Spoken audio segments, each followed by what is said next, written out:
The Grand Hall of the Galactic Council stretched for nearly a kilometer, its crystal walls reflecting the light of 1,000 different suns. Representatives from 47 civilizations filled the massive chamber, their forms as varied as the stars themselves. Some floated in containment fields filled with methane gas, others stood on multiple legs or no legs at all. But today, all eyes were on the newest members preparing to join their ranks. The humans had arrived just 3 months ago. Their ships were primitive by Council standards, barely capable of crossing the void between stars. Their weapons were crude. Their diplomacy was awkward, but there was something about them that caught everyone's attention. They asked questions constantly. They wanted to learn everything. They adapted faster than any species the Council had ever seen. Ambassador Sarah Chen stood at the center of the hall wearing formal attire from her planet Earth. Beside her stood 12 other human representatives from colonies scattered across their small corner of space. She held a data tablet that contained humanity's formal application to join the Galactic Council. Her hands shook slightly, but her voice was steady. "We come in peace," she said, her words translated instantly into 47 languages by the Council's systems. "We know we're young. We know we have much to learn, but we're ready to take our place among the stars." High Chancellor Morduum, a being that resembled a floating collection of crystalline structures, pulsed with approval. The Chancellor had lived for 6,000 years and had welcomed 19 new species into the Council. There was a procedure to these things, a ceremony that had been perfected over millennia. "Then let us begin the rite of joining," Morduum announced. The lights in the hall dimmed. Ancient harmonics filled the air, sounds that predated most civilizations in the room. That was when it happened. Sarah Chen flickered. For just a moment, she seemed to become transparent. Then she was gone. Simply gone. The data tablet clattered to the floor. The other human representatives vanished in the same instant. One moment they stood in the hall. The next moment, only empty space remained where they had been. Chaos erupted. Alarms screamed. Security forces rushed forward, their weapons drawn, searching for attackers that didn't exist. The Council members shouted in dozens of languages, demanding explanations. But the disappearance wasn't limited to the Council Hall. Across the galaxy, every human vanished in the exact same moment. On Earth, 8 billion people simply ceased to be. In the human colony on Proxima Centauri, 50,000 settlers disappeared between one heartbeat and the next. On ships traveling through deep space, human crews evaporated, leaving their vessels drifting with engines still running and meals still warm on tables. Not a single human remained anywhere in known space. Ambassador Krelix of the Vorthani species had been standing just 3 meters from Sarah Chen when she disappeared. Krelix was young for their species, barely 200 years old, with blue-scaled skin and 4 arms built for manipulating complex tools. They had been assigned to work with the human delegation, learning about Earth culture and customs. Now Krelix stood frozen, their minds struggling to process what they had witnessed. One moment Sarah had been there, nervous but determined. The next moment, nothing, not even a ripple in the air, not even a sound, just absence.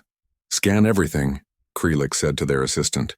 "Every sensor, every camera, every recording device in this hall. I want to know what happened." The investigation began within minutes. Council ships equipped with the most advanced sensors in the galaxy rushed to human space.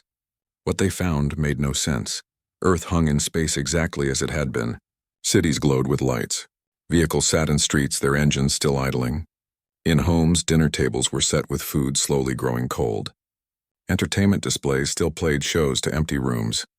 Everything humanity had built remained. Only humanity itself was gone. The Council's best scientists studied the phenomenon for weeks, then months. They analyzed atmospheric composition, checked for exotic radiation, scanned for dimensional rifts, and searched for any clue about what could remove an entire species instantaneously across light years of distance. They found nothing. No energy signature, no residual traces, no evidence of technology or natural phenomenon that could explain it. It was as if humanity had simply been erased from existence by an invisible hand. Could they have done this to themselves? One researcher suggested. Some kind of mass teleportation experiment? Impossible, another replied. The energy required would be visible from halfway across the galaxy. And why would they do it during their council initiation? Theories multiplied. Some believed humans had achieved a form of ascension, evolving beyond physical form. Others thought they had triggered some ancient defense system built by a long-dead civilization.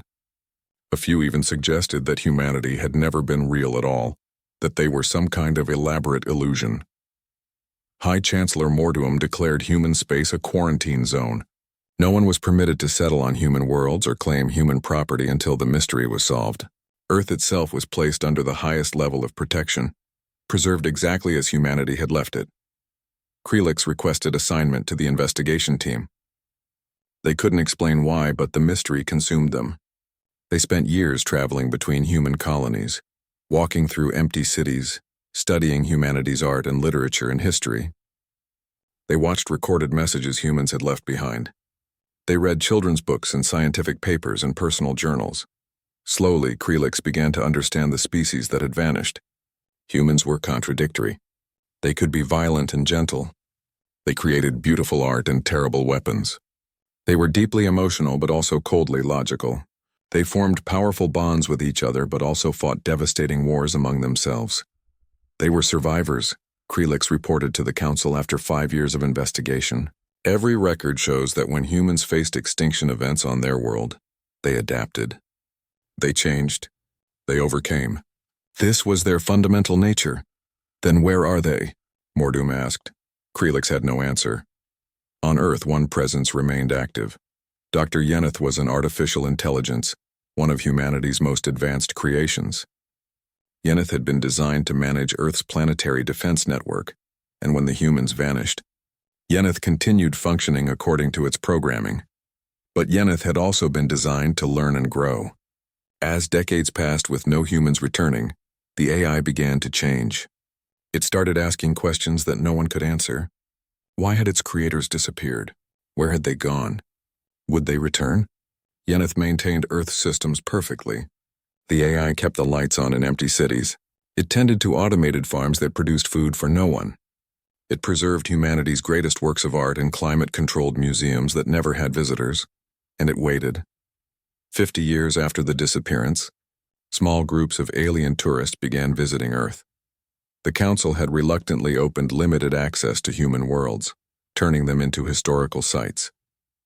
Visitors walked through human homes, looked at human possessions, and tried to understand the mysterious species that had vanished. 100 years after the disappearance, High Chancellor Morduum officially declared humanity extinct. The declaration was a formality, a legal necessity. The quarantine on human space was lifted. Species could now claim human territory if they wished, but something stopped them. Maybe it was respect for the dead. Maybe it was superstition, fear that whatever took humanity might return for others.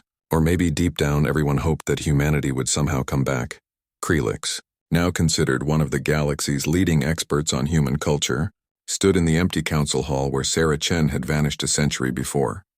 They were older now, their scales fading to a lighter blue, their movements slower. "Where did you go?" Krelix whispered to the empty air. "What happened to you?" The hall, of course, gave no answer. Only silence filled the space where humanity had made its last appearance. Only absence marked where they had stood. And across the galaxy, human worlds sat empty, waiting for occupants who might never return. 300 years had passed since humanity vanished. The galaxy had changed in that time, moving forward as all things must. The empty spaces humans once occupied had been filled by others. Their story had become legend, then history, then a footnote that young species studied in school. The Galactic Council had grown. 62 civilizations now sent representatives to the Grand Hall. New technologies had been developed. New alliances had been formed. The Council stretched across 15,000 star systems, bringing peace and cooperation to species that might otherwise have destroyed each other. Krelix was ancient now, over 500 years old. Their scales had faded to almost white, and they moved with the careful deliberation of the very old. But their mind remained sharp, and they had become something of a living legend themselves. The being who had witnessed humanity's disappearance. The last person who had stood beside a human before they all vanished. Young students still came to interview Krelix, asking the same questions over and over. What were humans really like? What did Krelix think happened to them? Did they believe humans would ever return? Krelix always gave the same answers. Humans were remarkable. What happened remained a mystery. And no, they probably weren't coming back. 3 centuries was too long. Whatever had taken humanity was permanent. Earth had become a museum world, carefully maintained and visited by millions of tourists every year. The cities were kept exactly as humans had left them, preserved in time. Children from dozens of species walked through human homes and schools, learning about the vanished civilization. Artists painted the empty streets. Philosophers debated what humanity's disappearance meant for the nature of existence itself. Dr. Yeneth still maintained Earth's systems, though the AI had changed over the centuries. It had grown more sophisticated, more complex, more aware. Some council members argued that Yeneth had become truly sentient, deserving of rights as a citizen rather than property. The debate continued, but Yeneth seemed unconcerned either way. The AI had a purpose: preserve Earth until humanity returned. When asked how long it would wait, Yeneth always gave the same response: forever. The first warning came from the outer rim, from colonies so distant that news took weeks to reach the council core. Ships had been disappearing. Entire settlements had gone silent. At first, the council assumed pirates or equipment failures. Space was dangerous and losses were expected. Then came the survivors. A transport ship limped into a council station with half its hull melted away. The crew, a mixed group from 3 different species, were barely alive. They spoke of ships that appeared from nowhere, weapons that tore through shields like they weren't even there, an attack so fast and brutal that defense was impossible. "Who attacked you?" the station commander asked. "We don't know," the transport captain replied. "They didn't respond to any hails. They just fired. Our weapons couldn't even touch them." More attacks followed. Colony after colony went dark. Council defense forces rushed to investigate and found only ruins. Worlds that had been home to millions were now silent graveyards. Whatever was attacking wasn't interested in conquest or negotiation. They simply destroyed everything in their path. The Galactic Council called an emergency session. Representatives from all 62 civilizations gathered in the Grand Hall, their faces showing fear for the first time in living memory. Peace had reigned for so long that most species had forgotten what real war looked like. "We're facing an invasion," High Chancellor Mordum announced. The current chancellor was the 4th to hold the title since humanity vanished, a being from a silicon-based species that communicated through harmonic resonance. "The enemy calls themselves the Zathan Dominion. They come from beyond our borders, from dark space we've never explored, and they're winning." Images appeared in the center of the hall, projections showing the devastation. Fleets of massive warships, each one larger than anything the Council possessed. Weapons that could crack planets. Shields that seemed impervious to every type of attack the Council had developed. "How many ships do they have?" someone asked. "We estimate 10,000, the Chancellor replied. "Maybe more. They're organized, disciplined, and utterly ruthless. They view us as insects to be exterminated." Fear rippled through the hall. 10,000 warships. The Council had perhaps 3,000 combat vessels total, scattered across 15,000 systems. And if the reports were accurate, each Zathan ship could destroy 5 Council vessels before taking damage.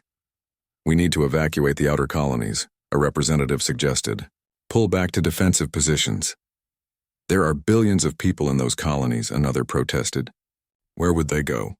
"They go to graves if we don't move them," the first replied. "We can't defend that much territory against an enemy like this." The debate raged for hours. Some wanted to fight, others wanted to negotiate. A few suggested surrendering immediately to save lives. But no one had any good answers. Krelix sat in their assigned seat listening to the arguments with growing dread. They had lived through 3 centuries of peace. Everyone in this hall had. None of them truly understood war, not the kind of war the Zathan were bringing, but Krelix had studied human history extensively. They had read about World War I and World War II. They had analyzed humanity's countless conflicts. Humans had understood war in a way most Council species didn't. They had known how to fight, how to sacrifice, how to make the terrible choices that survival sometimes demanded. "We need humanity," Krelix whispered to themselves. "We need them now." But humanity was gone. 300 years gone. And the Zathan were coming. The war began in earnest. Council fleets engaged the Zathan in system after system, and in system after system the Council lost. The enemy's quantum disruption weapons could destroy entire fleets in seconds, tearing ships apart at the molecular level. Their armor was made from materials that shouldn't exist according to known physics. Their tactics were flawless, executed with machine precision. Refugees flooded inward toward the galactic core. Trillions of beings fled their homes carrying what little they could save. The Council established massive refugee centers, but resources were stretched thin. Food shortages became common. Disease spread through overcrowded stations. Panic and despair grew with each world lost. Krelix's homeworld of Vorthana fell 6 months into the war. They watched the reports from halfway across the galaxy, saw their cities burning, saw the ships fleeing too late. 90% of their species died in a single day. The survivors scattered among the stars, homeless. The old ambassador didn't cry. They had seen too much, lived too long. But something hardened inside them that day. A cold certainty that this was how the Council would end. Not with wisdom and dignity, but with fire and screaming. The Council made a desperate decision. They would retreat to the Bastion Line, a defensive network of fortified systems arranged in a sphere around the galactic core. Every ship, every weapon, every soldier would be pulled back to defend those final systems. Everything else would be abandoned. It was a death sentence for billions who couldn't evacuate in time. But it was the only choice that offered any hope of survival. The Bastion Line included the Sol system. Earth was too important historically to abandon, and its planetary defenses, maintained by Dr. Yeneth for 3 centuries, were still functional. The AI welcomed the Council fleet with typical precision, providing coordinates and resource allocation. This unit was designed to defend Earth from hostile forces, Yeneth said. This unit will fulfill its function. Krelix stood on a Council warship orbiting Mars, looking down at the red planet. Somewhere below, human rovers still operated, maintained by Yeneth's automated systems. Somewhere beyond, Earth hung in space, beautiful and empty. I wish you were here, Krelix said quietly. Sarah Chen, all of you. We need you. The galaxy needs you. Space remained silent. The dead didn't answer prayers. The Zathan fleet arrived at the edge of the Sol system 3 days later. 10,000 ships against the Council's last 3,000. The enemy paused just beyond the system's outer planets, perhaps scanning the defenses, perhaps simply making their presence known. Then they began their approach toward Earth. The final battle was about to begin, and everyone knew how it would end. The Council would fight, the Council would lose, and then the Zathan would move inward to exterminate the rest of civilization. High Chancellor Mordum opened a channel to all ships. This is our final stand. We fight here not just for ourselves, but for every species that will ever reach for the stars. If we must fall, we fall with honor. The Council fleet powered weapons and prepared to engage. Captains said goodbye to their families. Soldiers checked their equipment one last time. Everyone understood that death was coming. That was when every human communication relay across the entire galaxy suddenly activated after 300 years of complete silence. The signal came from everywhere at once.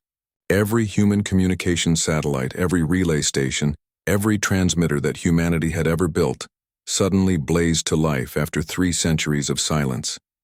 The message was simple, broadcast in hundreds of languages including all 62 Council tongues. We're home. Stand down. On the bridge of the Council flagship, alarms screamed as sensors tried to process what they were detecting. High Chancellor Mordum froze, their harmonic resonance stuttering with shock. Officers shouted reports, their voices overlapping into chaos, energy signatures appearing across the system. Thousands of them. Slipspace breaches detected. They're appearing in formation. Ships unknown configuration. They're everywhere. Krelix gripped the railing on the observation deck, their old hearts pounding. They stared out at space and watched the impossible happen. Humanity's fleet emerged from slipspace with perfect precision. Not the clumsy, stumbling exits that most species managed. These were surgical insertions into reality itself. Each ship appearing exactly where it intended with mathematical perfection. One moment empty space, the next moment thousands of vessels arranged in geometric patterns around Earth. But these weren't the ships that had vanished 300 years ago. Those had been primitive, barely capable of crossing between stars. These vessels were something else entirely. Each ship was massive, easily twice the size of the largest Council warships. Their hulls were dark, seeming to absorb light rather than reflect it. Energy readings from them made no sense, showing power outputs that should have torn the ships apart. And their formations were perfect, separated by exact distances, aligned with precision that even computers struggled to match. "Count them," Mortem ordered. How many ships? "Still counting, Chancellor. At least 5,000, maybe more. They keep appearing. 5,000 human ships, more than the entire Council fleet. More than should be possible for a species that had vanished when they barely had 100 vessels total." A communication request came through, tagged with human identification codes. Mortem accepted it with trembling appendages. The figure that appeared on the view screen wore a military uniform, though it was nothing like the uniforms humans had worn 300 years ago. The design was sleek, functional, with technology woven directly into the fabric. The woman wearing it looked young, perhaps 30 years old by human standards, with dark skin and close-cropped hair. Her eyes were sharp, intelligent, and held a depth that hadn't been there in humans before. "This is Fleet Admiral Chen of the Human Defense Fleet," she said. "To whom am I speaking?" Krelix gasped. They stumbled forward, staring at the screen. "Chen, Sarah Chen." The Admiral's gaze shifted to Krelix, and her expression softened slightly. "Ambassador Krelix, you're still alive. That's good. But no, I'm not Sarah Chen. Sarah was my grandmother's grandmother's grandmother. She died 2,000 years ago by our reckoning. I'm Admiral Marcus Chen. 2,000 years." The words made no sense. Humans had been gone for 3 centuries. How could 2,000 years have passed for them? "We don't have much time for explanations," Admiral Chen continued. "I'm reading a hostile fleet approaching this system. Sathan configuration. I need your forces to pull back behind the lunar orbit immediately. What's about to happen will be dangerous for anyone too close." "Pull back?" Mortem found their voice. "Admiral Chen, those are 10,000 enemy warships. The most powerful force ever assembled. Your 5,000 ships, however advanced, cannot possibly—" "Chancellor, with respect, you have no idea what we can do," Chen interrupted. Her voice was polite but carried absolute certainty. "We've been fighting a war that makes the Zathan look like children playing with toys. This will be over quickly. Please move your forces to safety." On another screen, the Zathan fleet continued its approach, accelerating toward Earth.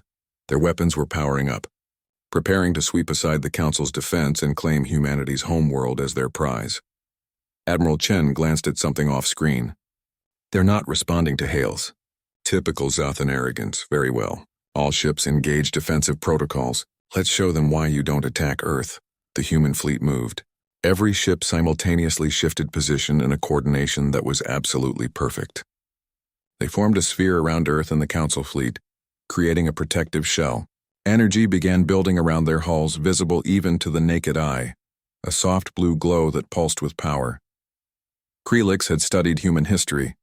They knew humans had been warriors once, but nothing in the historical records had prepared them for what happened next. The Zathan fleet opened fire first. Their quantum disruption weapons lanced out, beams of energy that had torn through Council shields like paper. Weapons that had destroyed 100 worlds fired all at once, a concentrated barrage that should have vaporized the human fleet instantly. The beams hit the human ships and simply stopped.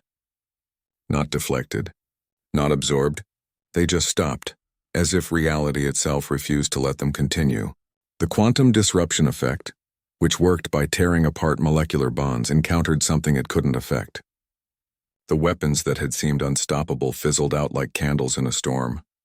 "What?" Mortem whispered. "How is that possible?" Admiral Chen's voice came through the calm and almost bored. "Reality anchoring. We locked down local physics in the space around our ships. Exotic weapons like quantum disruptors need specific conditions to function. We simply don't allow those conditions to exist. All ships return fire. Precision strikes only. I want their engines and weapons disabled." The human fleet fired, not the massive barrages that Council ships would have used, not the overwhelming force that the Zathan employed. Instead, each human ship fired a single precise beam at a single Zathan vessel. 5,000 beams reached out across space at the speed of light. They didn't miss. Not one. Every shot hit exactly where it was aimed, punching through Zathan shields and armor like they weren't there. Explosions rippled across the enemy fleet as engines exploded and weapon systems overloaded. In less than 3 seconds, 5,000 Zathan warships went dark, drifting helplessly in space. The remaining 5,000 Zathan ships tried to scatter, attempted evasive maneuvers, desperately powered their weapons for another shot. The human fleet adjusted their targeting and fired again. Another 5,000 precise strikes. Another 5,000 disabled ships. The entire battle lasted 90 seconds from first shot to last. 10,000 Zathan warships, the force that had conquered half the galaxy, had been completely neutralized in less time than it took to explain what had happened. Silence filled the Council flagship's bridge. Officers stared at their screens, unable to process what they had witnessed. The Zathan fleet, which had seemed invincible, now drifted as nothing more than derelicts. Not destroyed, not annihilated, simply disabled with surgical precision that suggested the humans could have destroyed them just as easily, but had chosen not to. Holy ancestors, Mordoom breathed. What are you? Admiral Chen appeared on the screen again. We're human, just more than we were. Chancellor, I need to speak with you and your senior staff immediately. There's a lot to explain, and not all of it is good news. But first we need to deal with the Zathan. A new ship appeared in the center of the human fleet. This one was larger than any other, a command vessel that made even the Zathan battleships look small. Lights glowed across its hull in patterns that seemed almost organic. That's our flagship, the Perseverance, Chen explained. We're dispatching boarding teams to the Zathan ships now. We'll secure their crews and bring their commanders here for negotiations.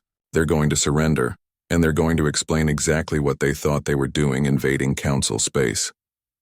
You're taking prisoners? Krelix asked. After what they've done?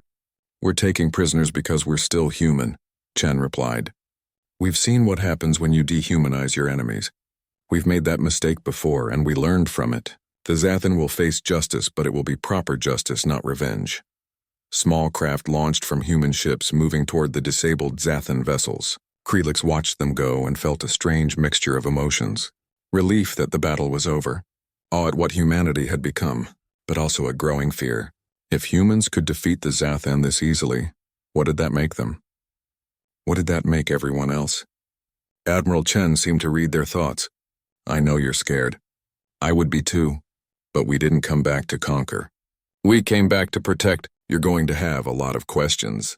We're going to answer all of them. But first, we need to secure this system and make sure there are no more Zathan hiding out there. Admiral Chen, Mordoom said carefully, what happened to humanity? Where did you go? How did 300 years become 2,000 for you? Chen's expression grew serious. We were recruited, Chancellor.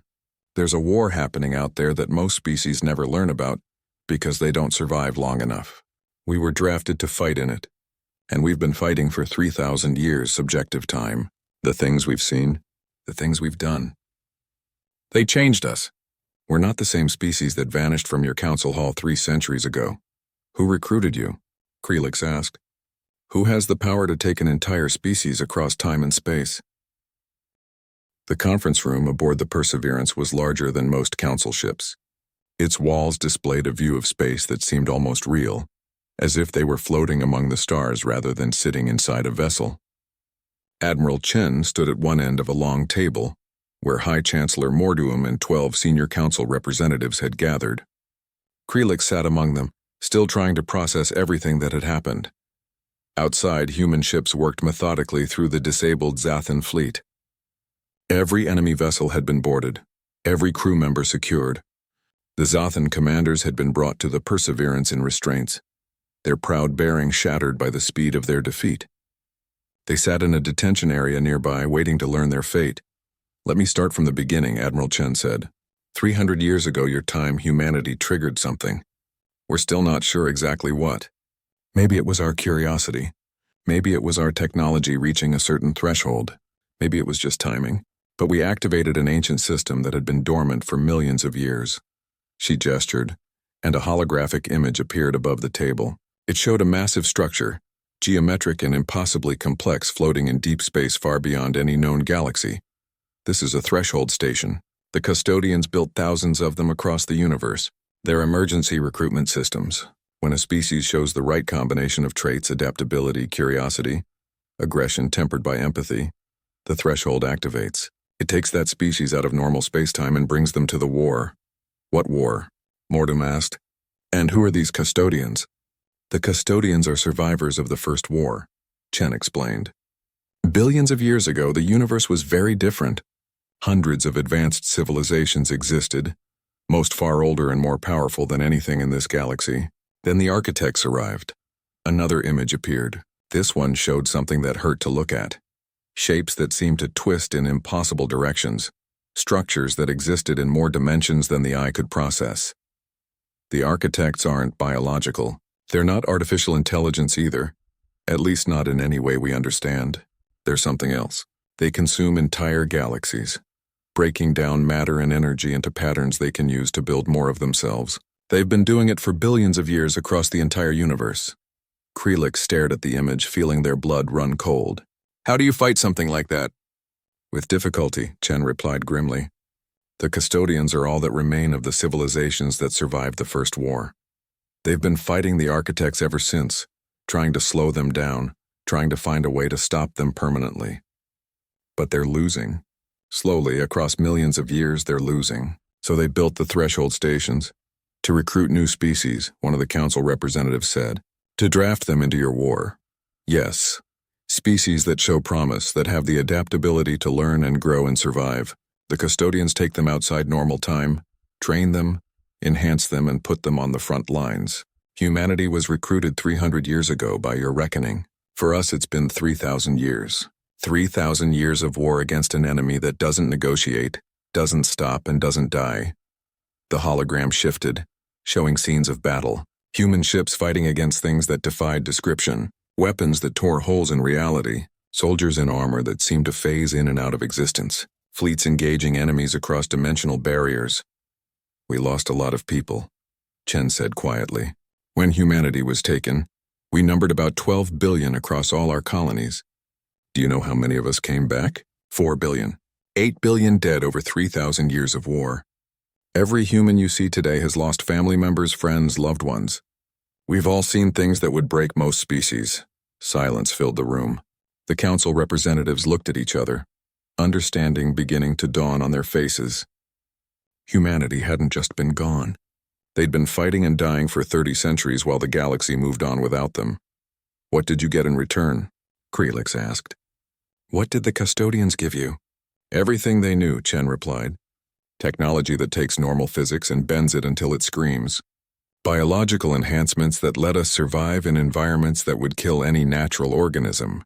Cognitive upgrades that allow us to process information faster and share thoughts across entire fleets. We were uplifted from a barely spacefaring species to something that could stand on the front lines against the architects.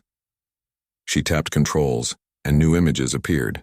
Schematics of human ships, diagrams of weapons and shields and engines that used principles the Council had never imagined.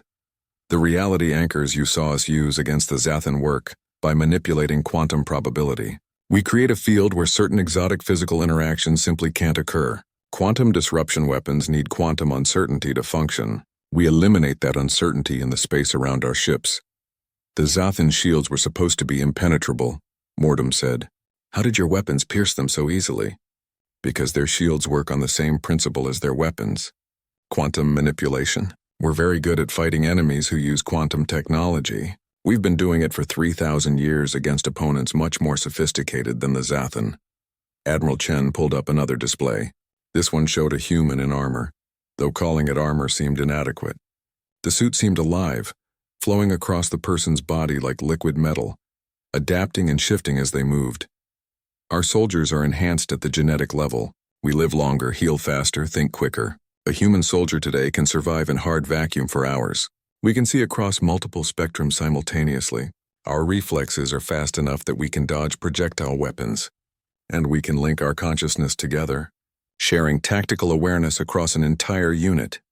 You've turned yourselves into weapons, one representative said, their voice showing disgust. We've turned ourselves into survivors, Chen corrected. Don't judge us for adapting to the war we were thrown into. You can't fight the architects with normal biology and primitive technology. You evolve or you die. We chose to evolve. Krelix studied the Admiral's face, seeing the weariness there. The weight of 3,000 years of war. What is the price of this power? What did you lose? Chen was quiet for a moment. Innocence, peace, the ability to live normal lives. Most humans who came back can't adjust to civilian existence. We've seen too much, done too much. Some of us can't even be around other people anymore. The psychological damage is extensive. We have entire ships full of veterans who can't function in normal society. They stay on patrol, keep fighting, because it's all they know how to do anymore. She gestured to the window where Earth hung in space. That's why we preserved Earth in a time stasis field before we left. It was our anchor point. If we lost the war against the architects, if humanity was destroyed, Earth would be restored exactly as it was. Our species would get a second chance, wake up 300 years later with no memory of what happened. A clean slate, but you won, Mordoom said. You survived. We didn't win. We're still fighting, but we pushed the architects back far enough that this galaxy is safe for now. 1,000 years at least, maybe 10,000. So we came home to the time and place we left behind. We came home to warn you and prepare you. The hologram changed again, showing star maps with advancing fronts marked in red. The architects were still out there, still consuming galaxies, still advancing, slowly but inevitably moving toward Council space. The Zathan were never your real problem, Chen explained. They're just a local empire that got too aggressive. We'll deal with them easily enough. But the architects are coming. In 1,000 years or 10,000, they'll reach this galaxy, and when they do, every species here will face extinction unless you're ready. So what do you propose? Mordoom asked. What should we do? First, we establish humanity as the protectors of Council space. Our ships will patrol the borders and deal with threats like the Zathan. We'll maintain peace and prevent wars that weaken everyone. Second, we begin sharing our technology, carefully and slowly. Not the weapons, not yet, but defensive systems, medical advances, faster than light communications, things that will improve life and start preparing you. Why not share the weapons? A representative asked. Because weapons like ours in the wrong hands would destroy this galaxy faster than the architects ever could, Chen replied bluntly. We have antimatter cascade bombs that can sterilize solar systems. We have dimensional cutters that can erase matter from existence. We have weapons that kill by rewriting the laws of physics in localized areas. These are not toys. These are things we developed to fight an enemy that eats galaxies. You're not ready for them. The representatives looked uncomfortable but couldn't argue. They had seen what human weapons could do to the Zathan fleet. Third, Chen continued, we need to start a training program.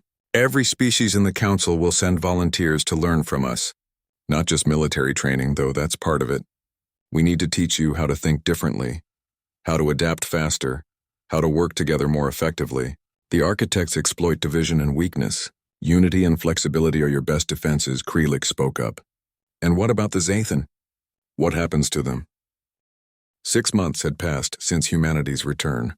The galaxy was still adjusting, still trying to understand what it meant to live in a universe where humans had become something more than what they were.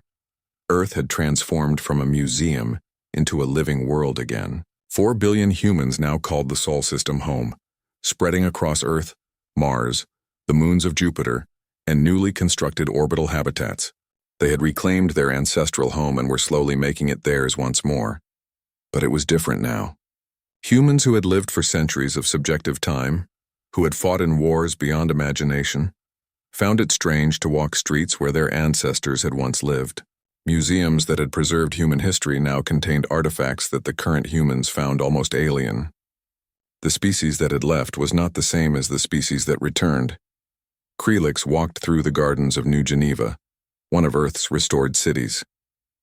The gardens had been maintained by Dr. Yeneth for 300 years, perfect and empty. Now they were filled with people again, though not just humans. Representatives from all 62 council species had come to Earth, either to train with humanity's military programs or to work on the new defensive initiatives. The old ambassador had accepted a new role as the first liaison between humanity and the council. It was fitting. They had witnessed humanity's disappearance and their return. They understood both sides better than anyone. A group of human children ran past, laughing and playing. Krelix watched them go and felt a pang of something complicated. These children had been born in the war.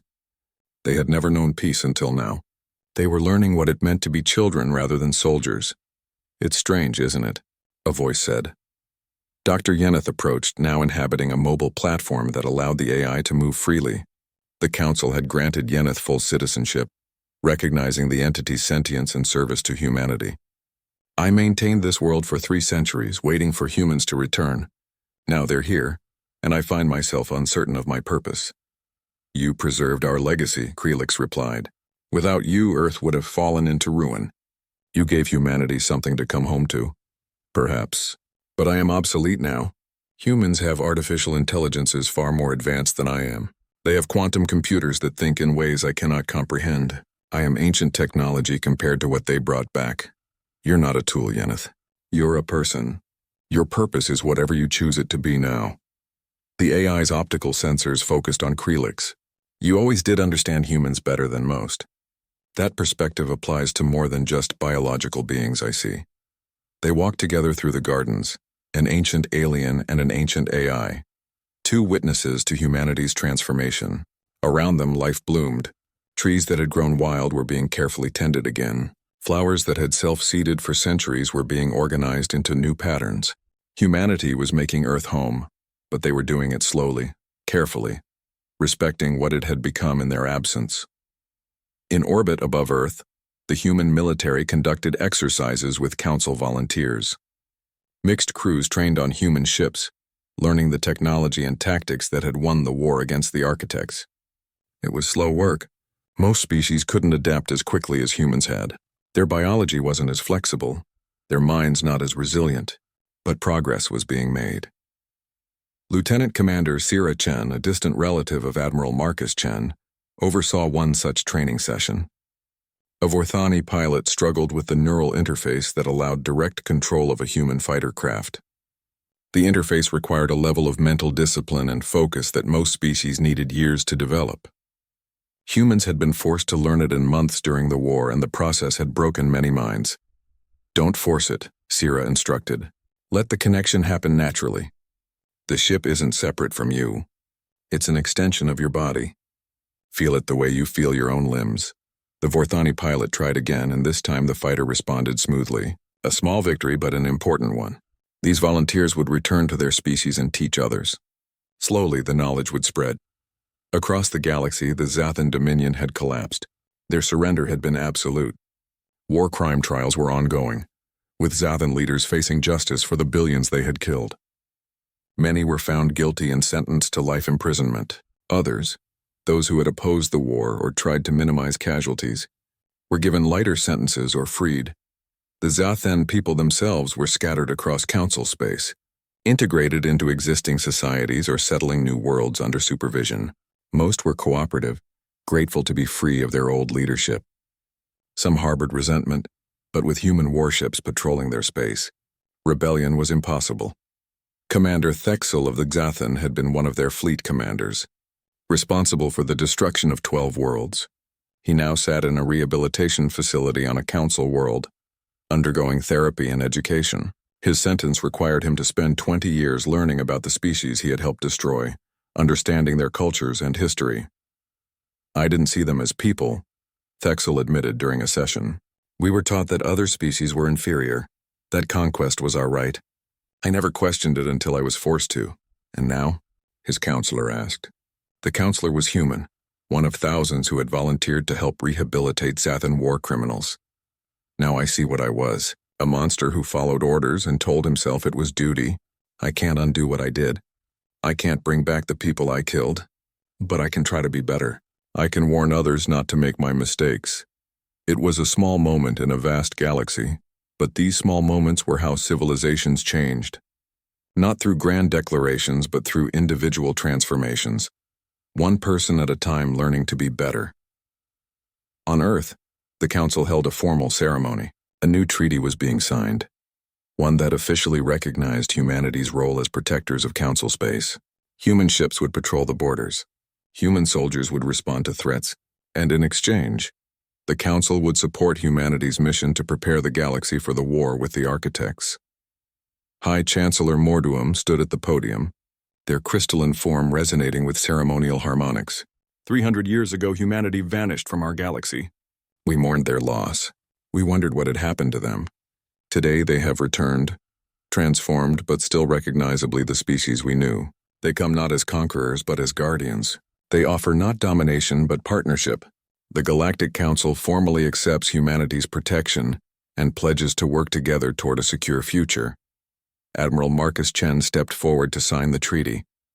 Behind her stood representatives from every human military branch, veterans of 3,000 years of war. They wore their dress uniforms, medals marking battles the Council had never heard of, campaigns fought in defense of a home they thought they might never see again. "We accept this responsibility," Chen said, "but understand that we do so not to make ourselves superior to you.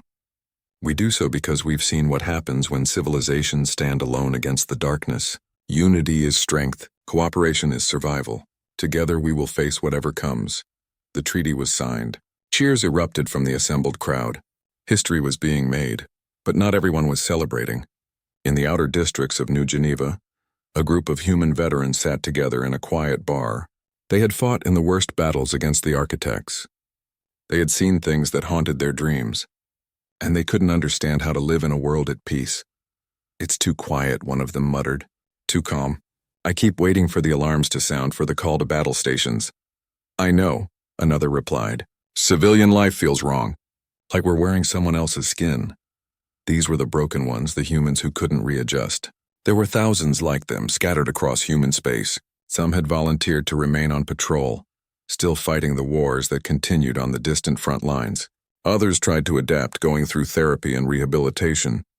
A few had taken their own lives, unable to bear the peace they had fought so hard to achieve. Admiral Chen visited these veterans often. She understood them because she was one of them. Every night she dreamed of battles. Every quiet moment felt like the calm before a storm. But she had a duty to hold herself together, to lead, to be the example others needed. "I won't lie to you," she told them during one visit. "It doesn't get easier. The memories don't fade, but we find ways to live with them. We find purpose in protecting what we fought for. And we remember that our dead would want us to live, not just to survive." It wasn't much comfort, but it was something. Kreelix stood in the old council hall where Sarah Chen had vanished 3 centuries ago. The building had been restored, turned into a memorial for the original human delegation. Statues stood where the representatives had stood. Holograms recreated that last moment before humanity disappeared. A school group passed through, children from a dozen different species learning about history. Their teacher explained what had happened, how humans had vanished and returned, how the galaxy had changed. One child, a small being from a species Kreelix didn't recognize, asked a question. "Why did the humans come back? If they were gone for so long, why not just stay away?" The teacher paused, considering. Then Kreelix stepped forward.